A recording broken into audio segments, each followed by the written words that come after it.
भारत अपनी विशेष भौगोलिक स्थिति के कारण दुनिया के समृद्ध जैव विविधता वाले देशों में से एक है। पिछले 12 वर्षों में मोदी सरकार ने वन्य जीव संरक्षण को पर्यावरणीय शासन के केंद्र में रखा है।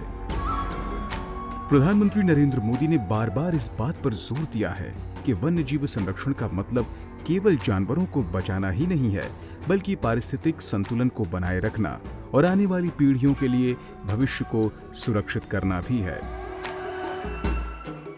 पिछले एक दशक में लगभग 2% की वनावरण में वृद्धि हुई और फाओ की भी एक रिपोर्ट के अनुसार भारत उन देशों में शामिल है जिन्होंने अपने वन क्षेत्र को बचाया है और बढ़ाया है, और उसका जो स्थान है वो पहले 10वें स्थान पे था, वो 9वें स्थान पे बढ़ के पहुंचा है, और number of area of forest बढ़ाने में भी उसका 3रा स्थान है।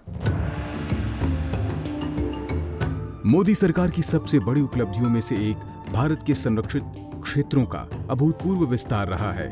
2014 में भारत में 757 संरक्षित क्षेत्र थे। आज यह संख्या बढ़कर 1100 से अधिक हो गई है, जो करीब 1,87,000 वर्ग किलोमीटर क्षेत्र में फैला है। इसमें 106 राष्ट्रीय उद्यान, 574 वन्यजीव अभयारण्य, 145 संरक्षण रिजर्व और 300 से अधिक सामुदायिक रिजर्व शामिल हैं। यह बड़ा विस्तार आवास संरक्षण और पारिस्थितिक संरक्षण के प्रति सरकार की प्रतिबद्धता को दर्शाता है। मोदी सरकार ने वन्यजीव आवासों के संपूर्ण विकास योजना के जरिए प्रमुख वन्यजीव कार्यक्रमों को भी मजबूत किया है। शिकारोधी अभियानों, आवास सुधार, वन्यजीव निगरानी और प्रजातियों के संरक्षण कार्यक्रमों पर हजारों करोड़ रुपए खर्च किए गए हैं।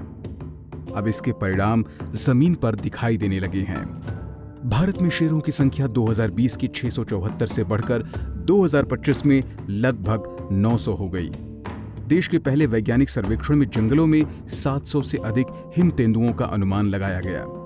इसके अलावा भारत ने पहली बार समन्वित नदी डॉल्फिन गणना अभियान चलाया, जिसमें 6300 से अधिक गंगा नदी डॉल्फिन दर्ज की गई। ये उपलब्धियां वन्यजीव संरक्षण में भारत की बढ़ती वैज्ञानिक और संस्थागत क्षमता को दिखाती हैं।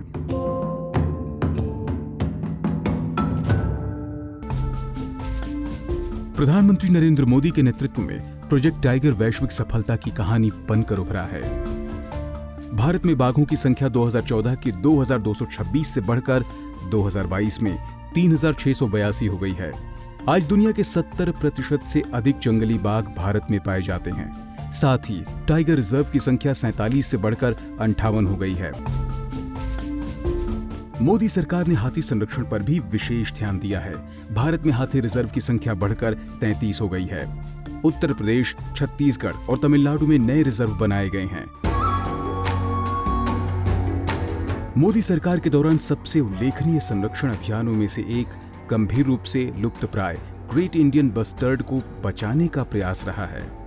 राजस्थान में संरक्षण प्रजनन कार्यक्रम, आर्टिफिशियल इंक्यूबेशन, आवास सुधार और आधुनिक प्रजनन तकनीकों का उपयोग करके इस प्रजाति को विलुप्त होने से बचाने की कोशिश की जा रही है।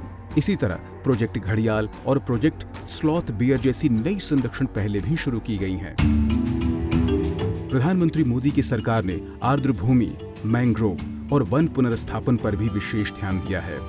भारत में रामसर साइट्स की संख्या 2014 से पहले की 26 से बढ़कर आज 99 हो गई। मोदी सरकार के दौरान एक और बड़ी उपलब्धि भारत में चीता पुनर्वास परियोजना रही है। प्रोजेक्ट चीता के तहत दशकों बाद भारत की धरती पर चीतों की वापसी हुई है। कुल्लू नेशनल पार्क एक प्रमुख संरक्षण क्षेत्र बनकर उभरा है, जबकि गांधी सागर और बन्नी को भी भविष्य के चीता आवास के रूप में विकसित किया जा रहा है। प्रधानमंत्री मोदी ने अंतर्राष्ट्रीय बिग कैट अलायंस की घोषणा भी की। आज इस गठबंधन में 30 देश शामिल हो चुके हैं, जिससे बड़ी बिल्लियों के संरक्षण में भारत की वैश्विक नेतृत्व भूमिका और मजबूत हुई है। पिछले 12 सालों में भारत की वन्यजीव संरक्षण यात्रा एक वैश्विक सफलता की कहानी बन गई है।